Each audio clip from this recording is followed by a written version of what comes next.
Good morning, everyone. Ready? Morning.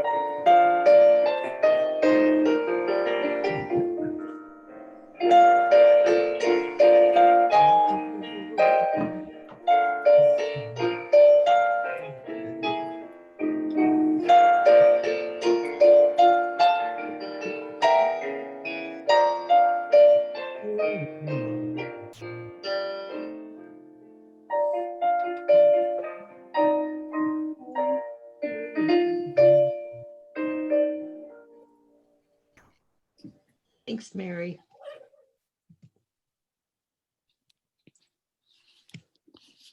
Okay, the invocation this morning is Virginia Sanders.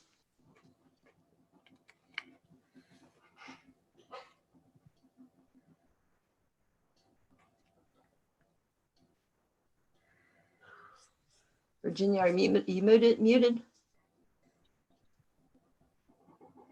Can you hear me now? Yes. Dear Heavenly Father, thank you for another beautiful day here in Oklahoma. Thank you for all the many blessings that you give us. Help us to address our concerns and additional difficulties this year in 2020 that has been challenging, that have challenged us. Help those who are sick and in need in any way. Help us to look for where we can be of service to others, both in our community as well as in communities that are far away. I lift up anyone suffering from COVID-19 or cancer or hurricanes, and I ask for your blessings on our leaders and the upcoming election. Help us to live to the responsibilities we have as Rotarians, and also help us to love one another as you have commanded. In your son's name, I pray. Amen. Amen. Thanks, Virginia. Okay, the Pledge of Allegiance and four-way test is Jane Purcell. Please join me in the salute to the flag. I pledge allegiance to the flag of the United States of America and to the republic for which it stands, one nation, under God, indivisible, with liberty and justice for all. And the four-way test of the things we think, say, or do. Is it the truth? Is it fair to all concerned? Will it build goodwill and better friendships? And will it be beneficial to all concerned? Thanks, Jane. Okay, as far as announcements, I've got a full screen today. First of all, does anybody have any happy dollars?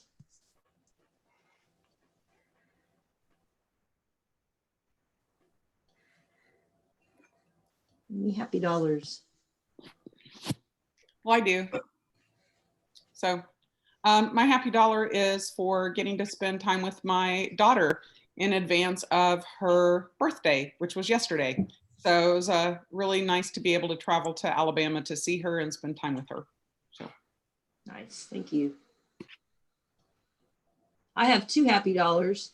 The first one is for the happy hour we had last week. We had a nice turnout at Blackbird. It was very enjoyable, and we had a guest, Robin. Mary, what's Robin's last name? Marcotte.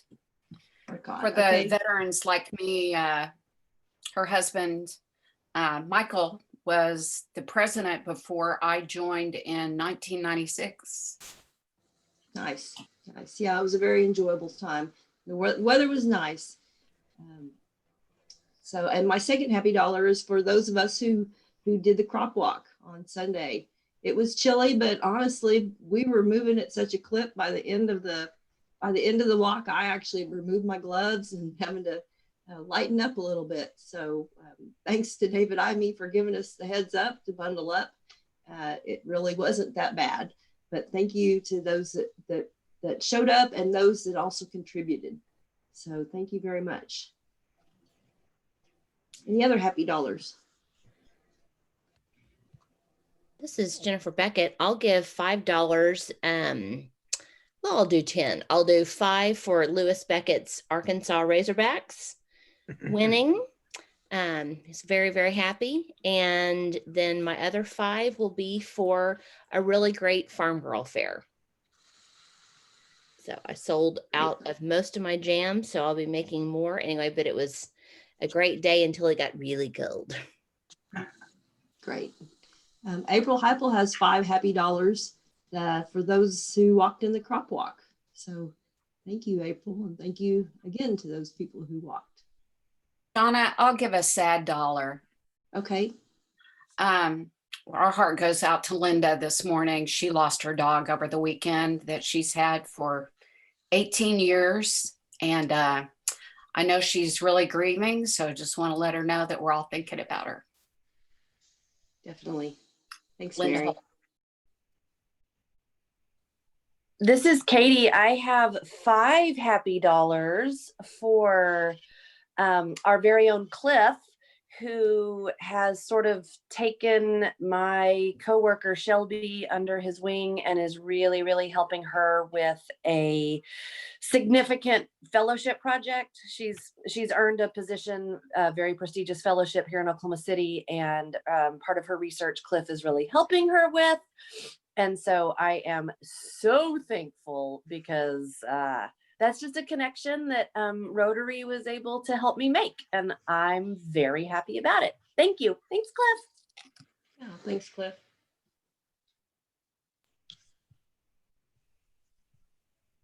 Any other happy dollars?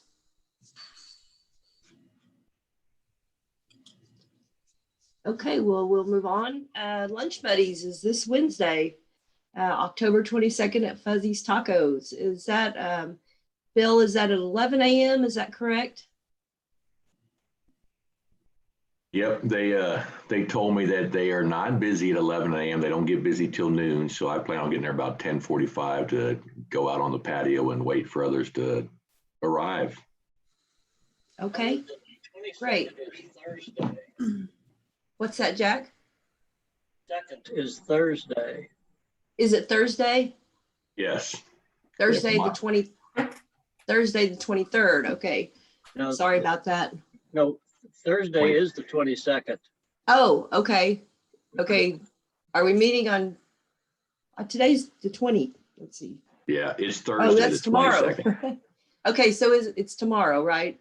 No, it's Thursday, the 22nd. Okay. All right. Sorry about the And confusion. my phone says it's going to be 82 degrees that day. I don't think it'll be 82 at 11, but it should be warm. Also, if anybody would like to come a little bit early, the new Tutor Pug expanded offices are literally within rock throwing distance of Fuzzy's. And if anybody would like the nickel tour, I would be thrilled to take you on a quick tour of the new Tutor Pug facilities, and then we can go around the corner and have a taco. Does that count as a vocational tour? Yes, absolutely. You bet. And I even have snacks, so we can have appetizers if you like Cheez-Its. Are you sure we shouldn't just make that a program for one of the open dates in November? You know, it'll be a quick program, but you guys, I would be thrilled and happy to do it. We have the room. We have plenty of room. And you know what? It might be kind of fun, and I could do sort of an educational thing. I don't know. Bill will talk. Yes. Okay, sounds great. Okay, Mary, you want to talk about World Polio Day on Saturday? Yes, it's this Saturday and a few things going on this week. Rotaract, I'm going to speak there tomorrow. And as you can see in the announcements, the Noon Club is having the one of the national chairs speak for theirs. And I think there was an email sent out with the Zoom link, correct? Donna? The Zoom link is at the the Norman Rotary Club's webpage. Okay. And it's right there. So they use, I guess, the same Zoom link each week. Okay. Well, if I might try to get that copy and then send it out to everyone. So it'd be just something quick. They could try to talk to them. And so as kind of a fundraiser and a fun thing to do and to try to involve the community, Jim Costello has agreed to donate 10% of his sales again on World Polio Day, which is this Saturday. And from what I understand, it's all day. And he's also going to have a donation box like he did last year. And the extra incentive for you guys is any Sooner Rotarians that pitch in that day at the store, their donation will be matched up to $1,000. So if you want to go on myrotary.org, that's easier for Linda. Just put something in there that says how much you donated to polio. But if you write a check or give to the foundation, remember you have to earmark it to go to polio. Otherwise, it would go to the share or the annual fund. So encourage everybody, post that on your Facebook or share it. It's on the Rotary Facebook page.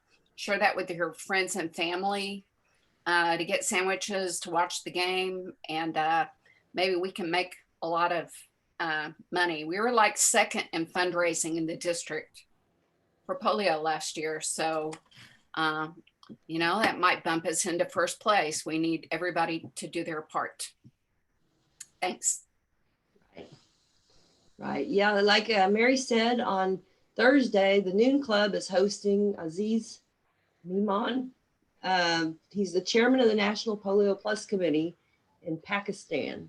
And they're not sure exactly how many people are able to log into Zoom, but I'm guessing if you get there on time, and I'm guessing there won't be any problem. I think that'll be very interesting as well. Also, sometime in the next week or two, you're going to receive a polio trivia quiz from Mary, and we're still trying to decide how we're going to execute that. We may be incorporating it into our meeting next week. For those on the board already know this, but we were planning on meeting at Jack Beller's next week outside on this patio, but the forecast right now, it's going to be just too cold. And so we're going to have to go back to being virtual. And so we're still working out the details on that. But when you do get the polio trivia quiz, fill it out and return it, and you'll have a chance to get some Paul Harris points. Now, there'll be a PowerPoint that everybody will see and listen to at some point. So don't worry, you're not going to be, it's a 20 question thing that if you get 15 out of the 20 right, if you just pay attention to the PowerPoint and really learn some important things, more than you did last year in the Polio Jeopardy. But I think we could have up to 3 or 4 drawings for 100 points each. So a great way to earn Paul Harris points, especially for the ones that haven't gotten started yet. Right. Okay, does anyone else have any announcements?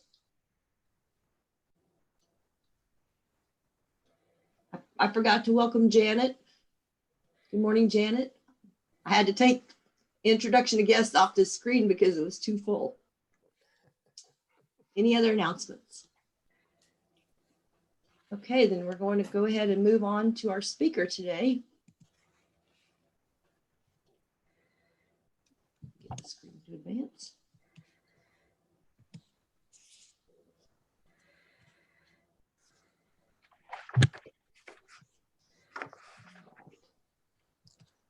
There we go. Okay, today we are welcoming Nancy. Nancy. I'm sorry, what was that? You've got Mary, it's Nancy. Oh, I'm so sorry. Okay. I think I got Mary Salee and Nancy. I'm so sorry. Today we've got Nancy Koplowitz. She's a Norman resident, and she is an active volunteer at McFarland's Food Pantry. Nancy is a wife, mother, grandmother, teacher, lifelong learner, traveler, and an avid reader. She will share her story of contracting polio at a young age and how she has dealt with its challenges throughout her entire life. Nancy, welcome. Sorry for the mistake there. That's okay. I'm gonna stop sharing my screen right now, but whenever you want me to show the pictures. It doesn't, I don't really have a particular time. You can just share them whenever. It's just a few pictures of me as a kid and then traveling. So okay. you can start off by showing them now if you want. Okay, okay. All right. So I really appreciate you guys asking me. It's nice to see Sam and Polly. I know them from, it's nice to see familiar faces.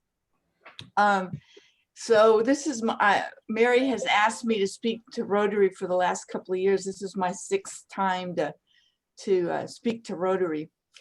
I love Rotary because they've been working to eradicate polio since 1979. It's a worthy cause and you are almost there. More than 2.5 billion, that's billion with a B, children have been vaccinated against polio since the start of the Global Polio Eradication Initiative. And since then, the global incidence of polio have dropped by 99%. Today, polio transmission continues in only 2 countries, Afghanistan and Pakistan. Although polio incidences declined annually during 2015 through 2017, cases in Afghanistan and Pakistan have increased since 2018. The number and geographic spread of outbreaks are increasing. COVID-19 pandemic has resulted in suspension of immunization activities and disruption of the polio virus surveillance. So I was born in 1952 in Calgary, Canada, one of the last summers to have a polio scare in North America. The vaccine was developed in 1953, and by 1955, the incidence of the polio had dropped by 90% in the US, testament to the benefits of childhood immunizations. My mom says that family from Texas came to visit and brought polio bug with them. It's a funny disease. Some people had polio and had no symptoms. Some had a fever and sore throat for a week. Others, about 30%, were damaged in many small and large ways. If the polio virus enters the spinal cord, it destroys nerves, causing muscle wasting and paralysis. That's what happened to me. I was 6 weeks old when I contracted polio, and the doctor told my mom there was no way I could have polio. When I was 6 months old, he changed his mind. My left leg and right arm were affected. I want to start by naming my assets. I was born to a family that had been the means and the will to take care of me. I was born into a family that valued girls. I was born in Canada, a country that had universal health care. My family did not pay a dime for the care I received the first 6 years of my life. Later on, they had good insurance and the income to take care of me. I had a dedicated mother who made me believe I could accomplish anything I set my mind to do. I did have to set her straight a time or two when she thought dancing lessons were a good idea. She made me do exercises every afternoon in an attempt to strengthen my muscles. I'm not sure the exercises accomplished that, but it did make my mom and I very close, and I learned to be an obedient and compliant child, which I believe kept me out of trouble when I was a teen. I was born in the era of modern medicine. My grandfather had polio when he was a young teen. He had to wrap his foot every day to straighten it up. I am sure he suffered a lot of pain in that foot. I had great siblings who included me in all their adventures and defended me from bullies on more than one occasion. My parents paid for my college education and I became a teacher, something I wanted to be since the first day I entered kindergarten. I met a wonderful man who didn't care that I was not perfect. We have been married for almost 47 years. He gave me something I wanted more than anything else in life, 2 children. And the most wonderful thing happened, we got a granddaughter. Who knew that was the reason to have children? I taught in public schools in primary grades for 25 years and never felt that I was discriminated against because of my disability. Well, to be truthful, I've never felt disabled, perhaps physically challenged. I have had great friends throughout my life who forget that there is something different about me. The last positive is that so far I have not developed post-polio syndrome, which is caused when the virus is somehow reactivated and causes more damage to nerve cells. My granddaughter asked me once if I ever wished I had never had polio. I told her I never wished that. Life with polio has been a pretty good life. So now we come to the problems I've had because of polio. When I was 6 months old, I went to the Crippled Children's Hospital in Calgary for 6 months stay. My family was not allowed to visit me except for a couple of hours on Sunday afternoons. I came home for 6 months and then went and spent another 6 months in the hospital. I have no memory of these separations, but my mother still gets teary-eyed when she talks about it. I do not know what kind of procedures were done on me, but I have read about some that were not very pleasant, such as wrapping affected limbs in very hot towels. Mom says I was well taken care of, and she credits them with helping me learn to walk. I wore a brace on my left leg until my family moved to Algeria when I was 6 years old. I don't know if I quit using braces because my doctor felt it was time, or since I was not going to be near doctors, braces were not feasible.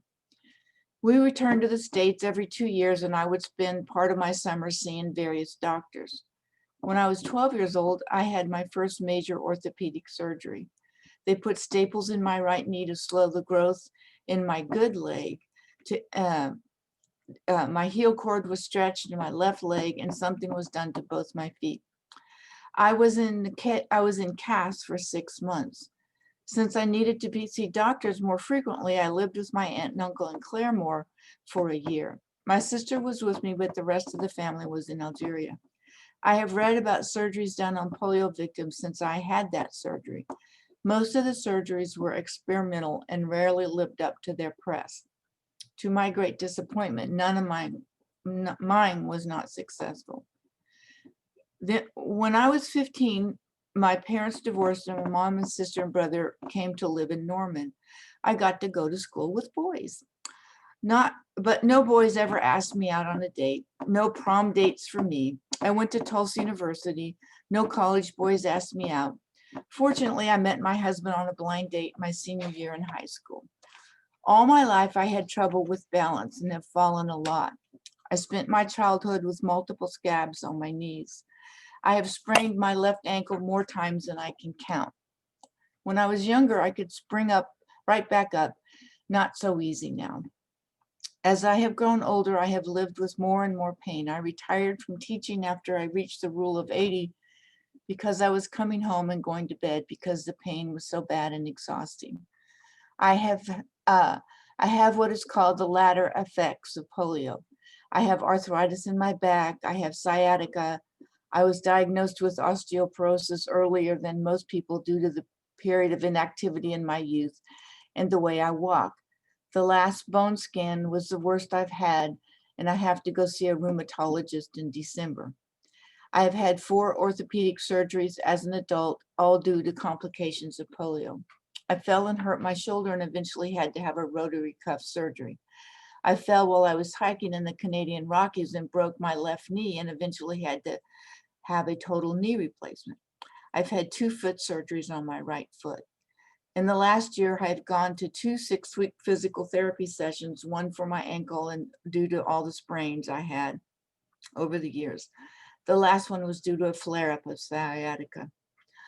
Polio has certainly been an influence on my life. It has made me a very stubborn and fiercely independent woman. It has placed physical limitations on me, but not limited my ability to live a full life, meaningful and rewarding. One of the pictures was taken a little over 2 years ago, me conquering the Great Wall of China. And the last 2 were taken in February in Egypt before COVID lockdown in March. I crawled inside the pyramids to get to a tomb and barely hung on during a camel ride, but I did it. I hope that Rotary Club will continue to support the End Polio Now campaign so that in the future we will children will not have to face lifelong challenges of polio. So I'll be willing to answer any questions if you have any.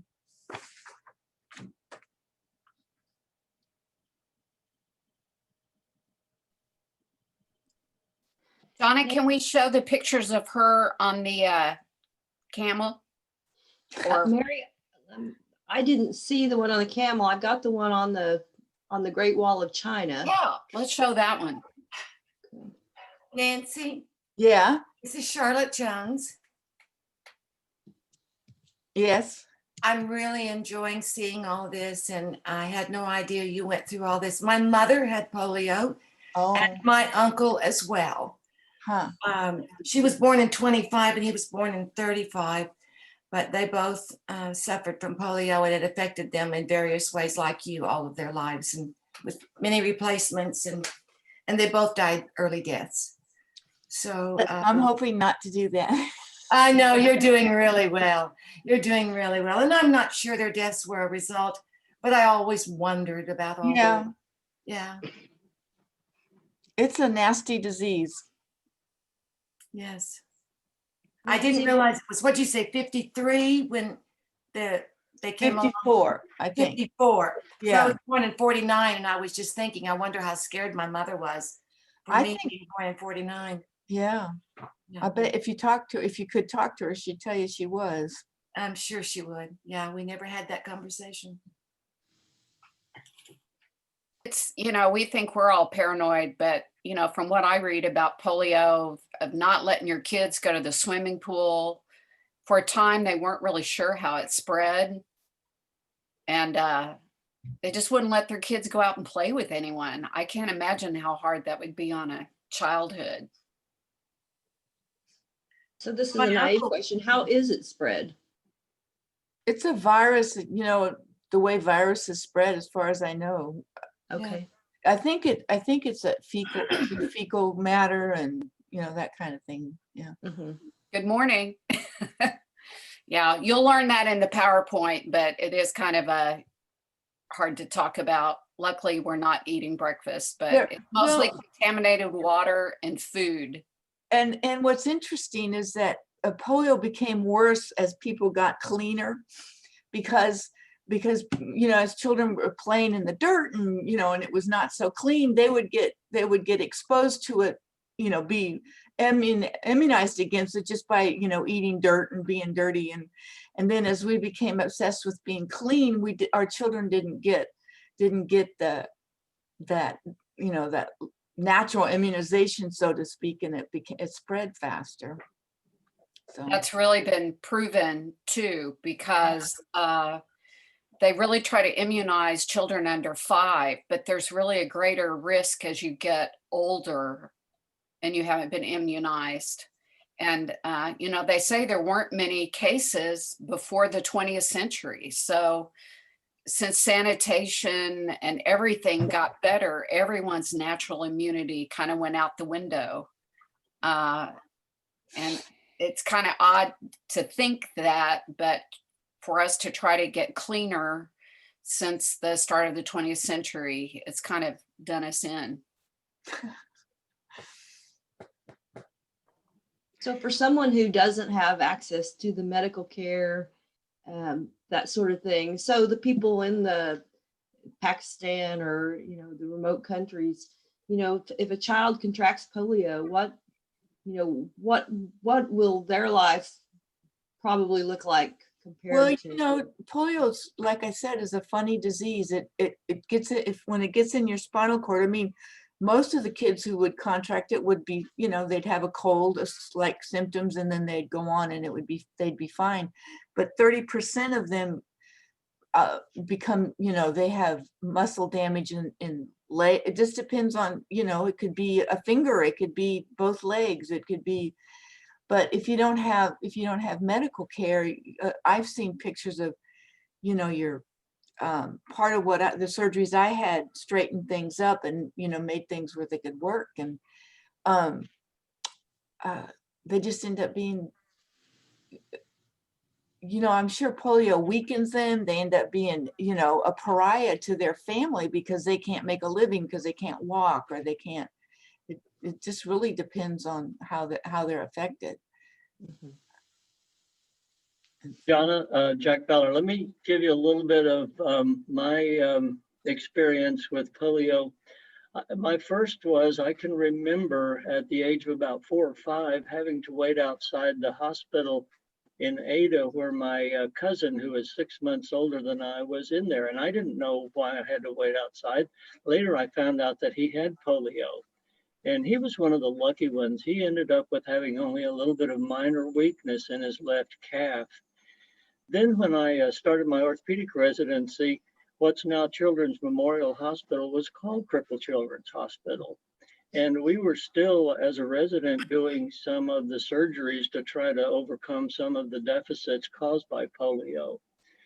Then when I got into a practice here in Norman, we surprisingly started seeing the post-polio syndrome that Nancy mentioned, where the adults who had had polio 40, 50 years before were having a progression of their disabilities, and we were having to do additional surgical or therapeutic or bracing treatments to try to overcome those new deficits.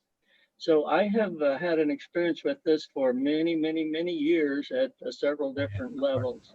And it is a devastating disease. And I'm glad that Rotary Foundation is leading the way to try to eliminate the disease.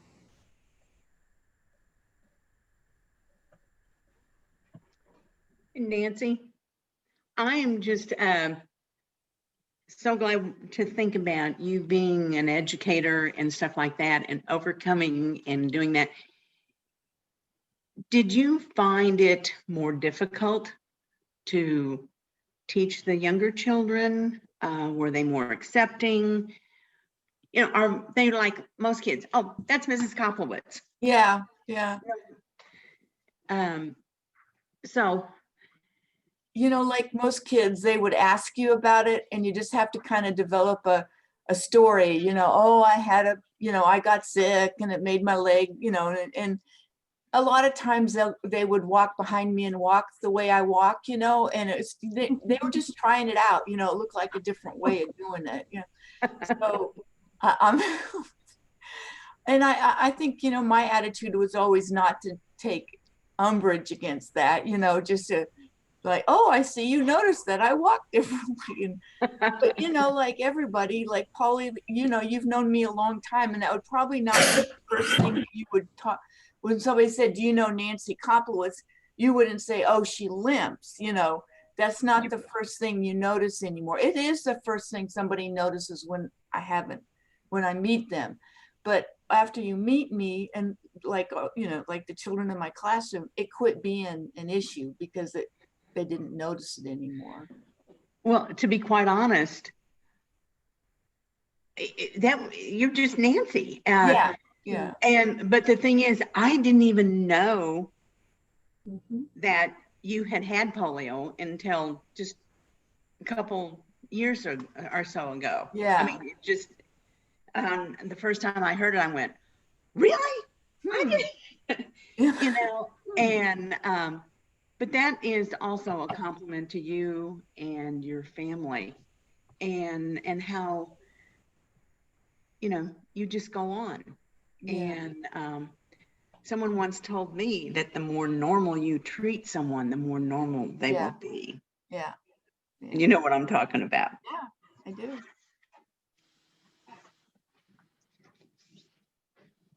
Nancy, I want to go back and say about my mother and my uncle. It's kind of like what Jack said. It came back later because my uncle went on and was a very successful baseball player, and my mother played basketball. So they made it after being in cast for several years. Early on, they really went on and were like you, pushed really hard. It was those later years that things for them got harder. Yeah. Yeah, I feel very fortunate that so far I don't have that. That's wonderful. That's wonderful. So Nancy, total number of operations you've had to have. I think you I think it's 4 or 5. Yeah. 1, 2, 3, 4, 5. Yeah. Not the best, not the most fun thing in the world. Orthopedic surgery. Painful. But you know, I mean, if I hadn't had knee replacement, I fell and broke my knee. And if I hadn't had knee replacement, I would be using a walker or in a wheelchair, you know. So the benefits of modern orthopedic surgery is amazing, you know, because it gave me a new life. I mean, it really did. You made the point also about being in a country where there was good medical care and it was something that you could afford. And that's something I think about all the time. Yeah. If I Nancy, could add a little bit about the surgical procedures, there were really kind of three basic ones that were done early on. One was what Nancy mentioned about slowing down the growth in the unaffected leg so that there wouldn't be such a severe leg length inequality. One of the others was to try to transfer an uninvolved muscle to substitute the function for an involved muscle to eliminate what we call a drop foot, try to take a muscle from the back and transfer it to the front. One was to try to relieve some of the contractures that happened in the joints because one muscle was working and another one wasn't, and it held your hand or your ankle in an abnormal position. And then later on, as Nancy mentioned, because of the imbalance in the muscle function, it put abnormal stresses on different parts of your body and would cause increased arthritis in your back or increased arthritis in your hip or increased arthritis in your knee. So you had a secondary cause that wasn't directly from the polio, but was because of the disability from the original part. So really kind of four basic types of operations were done for this.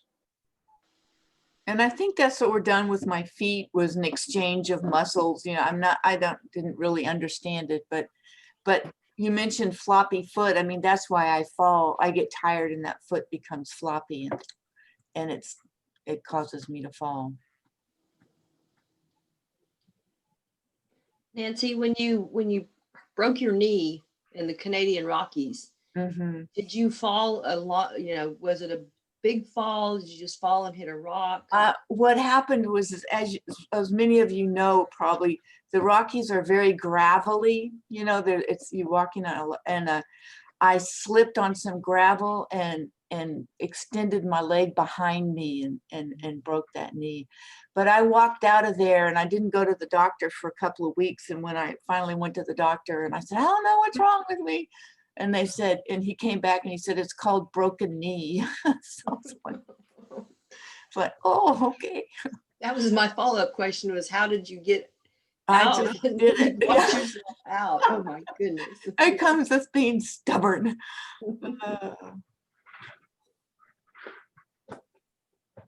It was on my polio leg, so you know anyways. So if it had been the other leg, I couldn't have walked out.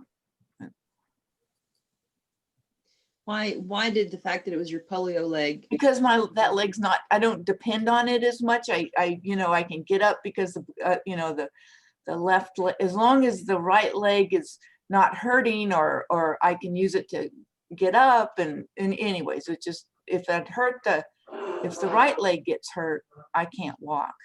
Okay. So far, knock on wood, that hasn't happened. So Nancy, do you have more trips planned as soon as this Well, COVID? we kind of got after Egypt, we got stuck at home. We were going to go to Eastern Europe, and then we were going to go to France, and then we were going to go to South America. But so we still have those trips, but we'll have to wait for a vaccine to show up. So yeah, and get in line to get it. Yes, I'll be first in line. Yeah, I'm not over. But we've been, yeah. Oh, in 1964 in Tulsa Public Schools opened a new elementary school, Jonas Salk Elementary. Oh, wow, yeah. And I attended that school. And so from a very early age, even though I was born in the era of the vaccine, I was very much aware of polio and the damages that it can inflict on the people who caught it. But I think that the people today, the young people today, are not really, they don't have that awareness. If they're aware of polio, they're aware that it's in Pakistan, Afghanistan, on the other side of the world, and that it's 99% contained, but they don't really view it as a threat. And so I think that your story and the stories of Dr. Beller and people who actually experienced it are really, really important. I also think that your story of just a human overcoming challenges is a real inspiration. So thank you. Thank you. Well, one of my other memories with this is standing in line in school I think it was 53 to get the Salk injection vaccine. And then a few years later, I think it was 59 standing in line in school to get the Sabin vaccine, which was dropped on a sugar cube, and you let that melt in your mouth. So I had two of the early vaccines, one injection and one on a sugar cube. Yeah, I had those too. But you know, that's interesting, isn't it? That there were two vaccines. You know, you mentioned the name of them, and the second one ended up being the one that I think they still use today. But you know, I didn't realize that, and they, you know, it took them years to develop that vaccine, not months, years. Yeah, as I mentioned, I think they were developed about 6 years apart. The second one was 6 years after the first one. Yeah.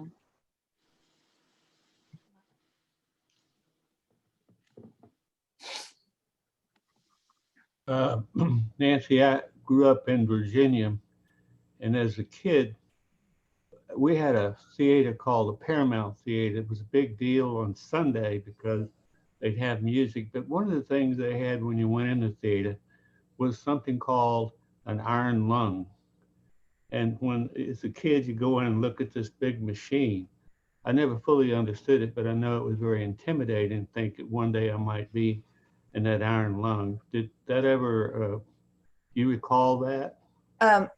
Yeah, Dr. Beller might be able to explain that better, but it's a kind of a different, I think it's called bulbar polio. I mean, I did not have that. My lungs were not affected, but yeah, that was a scary thing because the muscles of your lungs didn't work, so you couldn't breathe. It's if anybody wants to read up on that, I mean, this is in the PowerPoint, but you can Google this article, which comes from a book, The Man in the Iron Lung. And it talks about this guy who contracted it back in the 50s, and he is still living in an iron lung in his home in Dallas.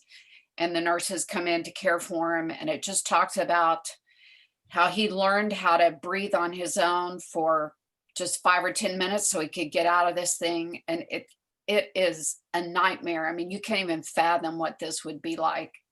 When I went to the Rotary Assembly, and maybe David or somebody that was there, you know, part of the displays out in San Diego is they bring in an iron lung for everybody to see what people had to live in, especially, I mean, there are pictures of children in hospital wards with 25 iron lungs in this huge room of trying to keep all these kids alive because they couldn't breathe on their own. But it's not great bedtime writing, but reading, but it's very inspiring what this guy has been able to do.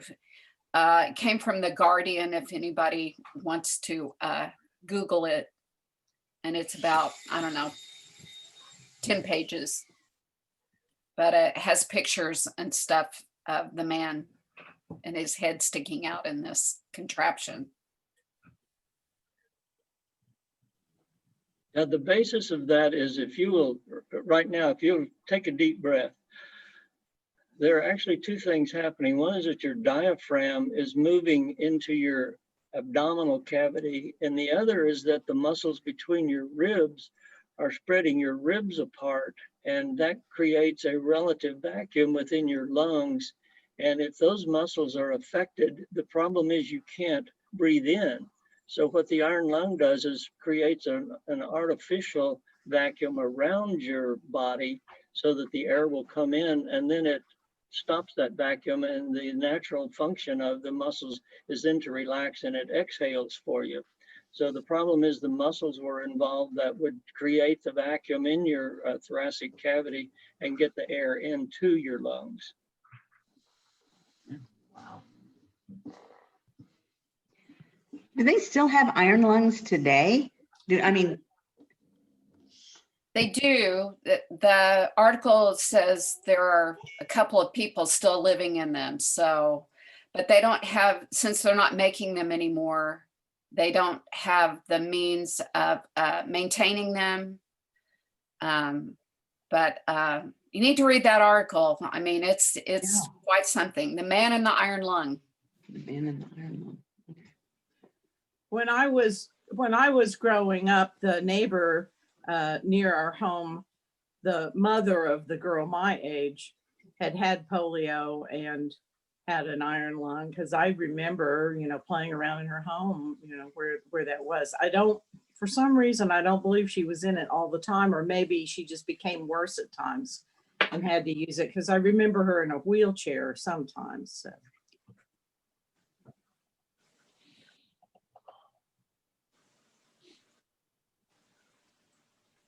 I know in Melinda Gates' book, she talks about her aunt that was in a wheelchair, and her aunt had polio, and that she never fully understood it. She just knew her aunt always was in a wheelchair. Nancy, this is Aaron. First, I just want to say thank you for talking about your growth and strength through having that. I grew up in the 90s, and admittedly, at that point in time, you don't hear about the difficulties of polio or anything like that. Only reason I knew about it in school is in third grade, I was assigned a project and I drew Jonas Salk. So that's how I was introduced to it. But it's always amazing to hear the stories of people who have survived and prospered through this, and keep telling your story, because for a lot of people, even younger than I am, it's seems like a world away. You might see an iron lung in a black and white film and you think, well, that's way back then. That doesn't happen today, but we're still facing troubles with other things as well. So keep telling your story, because it's inspiring, and we appreciate it. I think I need to go on the road and talk about how we need to vaccinate our children, because if we don't, then things like polio will come back. We've not eradicated these things, and what's one of the great things in modern medicine has been the vaccinations that keep children from getting these diseases and being able to have a good life. But thank you. Nancy, I was one of those children that stood in line to get the sugar cube. I remember that very vividly. What do you think now, as you see the novel coronavirus around the world? Different virus, obviously, different effects. We're still learning about it, but you see, how should I put this, varying responses to this. And some people take it very seriously. Some people don't take it seriously. I remember polio was a big deal. And I remember that was a memorable day when I was able to stand in line at Southeast High School in Oklahoma City as a 5-year-old, 4 or 5, and put that sugar cube in my mouth. What do you think today, as people have these varying responses to a scourge that we are facing right now in the moment? Well, you don't want me to get political, but But I want to. But I But want to hear I what do- you have I- experience that a lot of people don't have. I do. Well, I think it's somebody's, like what I can say how I feel is that when we get a vaccine for the COVID-19, when there is a vaccine, and it sounds like there's going to be one sometime next year, then it behooves us to all get it so that we can have that herd immunity that we need. That's what vaccinations do, is that if most of us get vaccinated, then we protect the few that can't get vaccinated, like babies or people who can't get the vaccine. So my real feeling about it is that I hope that you all go get that vaccine, but they're saying right now, like 50% of the people aren't going to get it. And if we don't do that, then we're not going to get the immunity that this country needs to get rid of this scourge that's on us. And the other thing is that, you asked me how I feel when I see people going out and not wearing masks, and it's very selfish. It's a very selfish point of view that you're just worrying about that the mask is uncomfortable for you, because that disease is it's a terrible disease, and in a way, COVID is like polio. Most people who get it aren't going to be that sick, but there's a large percentage of people who get it who are going to be very sick, and some die of it. And if we need to think about our community, not just ourselves. So that's. Thank you. Thank you.